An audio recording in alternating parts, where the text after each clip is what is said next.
Welcome to 60 Second Civics. We're joined today by Dr. Scott Casper, President of the American Antiquarian Society. Dr. Casper, what questions did the framers address in organizing the executive branch? They wanted to avoid creating an executive with the broad sweeping powers of the British monarch.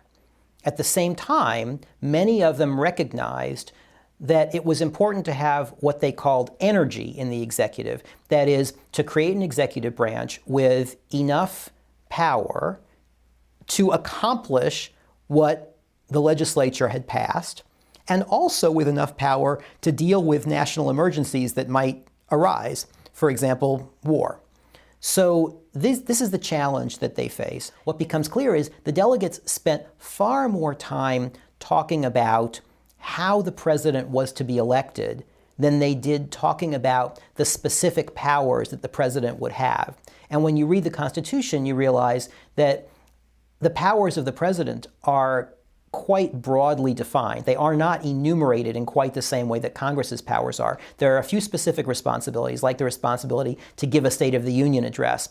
But in many other ways, they were much more concerned with how the president would be elected, because ultimately that was how they would possibly create an executive that had both energy and accountability. Check out more interviews with Dr. Scott Casper in Unit 2 of the We the People Open course, a free online course on the U.S. Constitution at learn.civiced.org. That's all for today's podcast, 60 Second Civics, where civic education only takes a minute.